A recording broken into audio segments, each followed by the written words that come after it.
రంజాన్ మాసంలో ఇఫ్తారీకి తాగే ఈ గంజి నేను ఉపవాసం ఉన్న వారి కోసం ఇఫ్తారీకి కొంతమందికి చేసి పంపించాను అన్నమాట. చాలా ఇంట్రెస్టింగ్ గా ఉంటుంది. స్కిప్ చేయకుండా ఫుల్ వీడియోని అయితే వాచ్ చేయండి.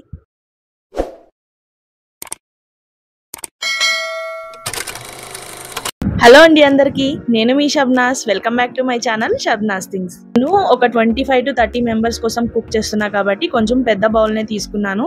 ముందుగా ఒక బౌల్ని తీసుకొని స్టవ్ ఆన్ చేసి స్టవ్ మీద పెట్టి ఆయిల్ని హీట్ చేసుకోవాలి. హీట్ అయిన ఆయిల్లో మనం గరం మసాలాకు కావాల్సిన స్పైసెస్ అన్ని రోస్ట్ చేసుకోవాలి. దానికోసం బిర్యానీ ఆకు, దాల్చిన చెక్క, మిరియాలు, లవంగాలు, అనాస పువ్వు వేసుకొని కొంచెం రోస్ట్ అయిన తర్వాత సన్నగా తరిగిన ఆనియన్స్ ని కూడా గోల్డెన్ బ్రౌన్ కలర్ లో వచ్చేంత వరకు ఫ్రై చేసుకోవాలి.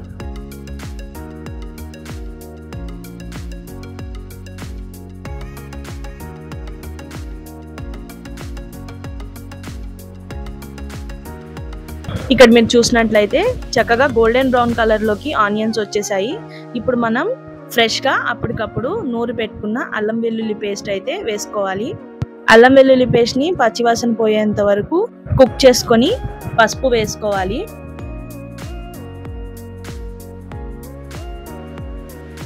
అలానే ఉప్పు కూడా వేసుకోవాలి. ముందైతే నేను సుమారుగా వేసుకుంటున్నాను. మొత్తం ఉడికిన తర్వాత చివరిలో మరొకసారి టేస్ట్ చూసుకొని సరిపడినంత సాల్ట్ మళ్ళీ యాడ్ చేసుకోవచ్చు అన్నమాట.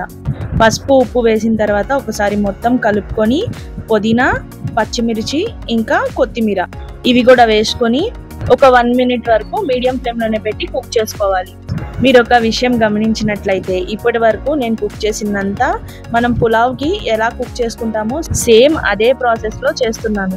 కాకపోతే మధ్యలో ఎక్స్ట్రాగా పసుపు యాడ్ చేసుకున్నాను. దీన్ని రంజాన్ సీజన్లోనే చేసుకోవాలి, తినాలి అని అయితే ఏం లేదు. దీనివల్ల చాలా అంటే చాలా మంచి హెల్త్ బెనిఫిట్స్ ఉన్నాయి.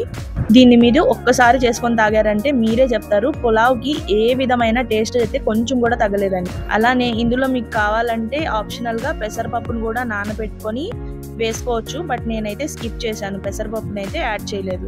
సో పుదీనా, కొత్తిమీర, పచ్చిమిర్చి కూడా కుక్ అయిన తర్వాత క్యారెట్ని చిన్న చిన్న ముక్కలుగా కట్ చేసుకొని క్యారెట్ని కూడా 1 నిమిషం కుక్ చేసుకున్న తర్వాత అందులో చిన్న చిన్నగా టమాటో పీసెస్ కూడా కట్ చేసుకొని వేసుకోవాలి.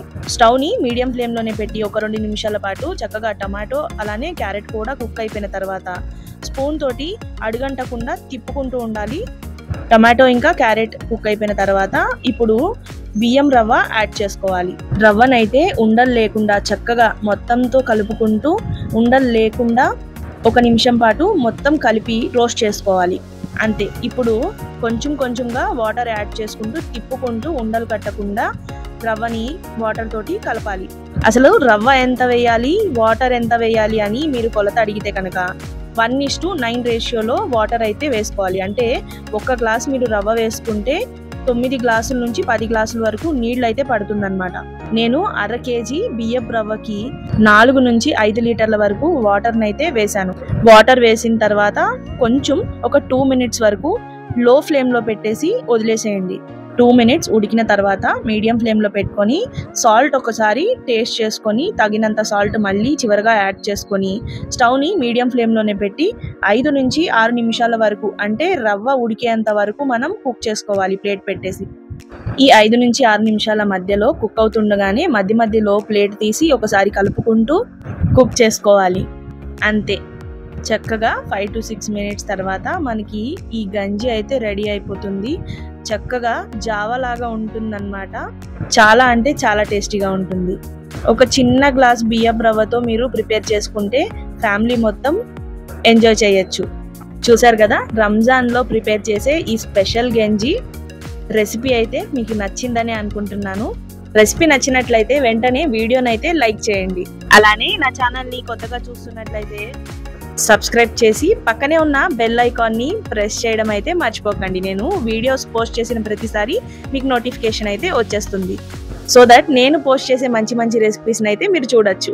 మళ్ళీ చెప్తున్నాను, చక్కగా దీన్నైతే ఒక బౌల్లో సర్వ్ చేసుకొని బూందీ కానీ మిక్స్చర్ కానీ దీని మీద వేసుకొని నిమ్మకాయతో సర్వ్ చేసుకుంటే చాలా అంటే చాలా మంచి ఫ్లేవర్తో టేస్ట్ అయితే ఉంటుంది. తప్పకుండా ట్రై చేయండి. ఇంకా మరిన్ని మంచి మంచి వీడియోస్తో మీ ముందుంటాను. Thanks for watching my full video.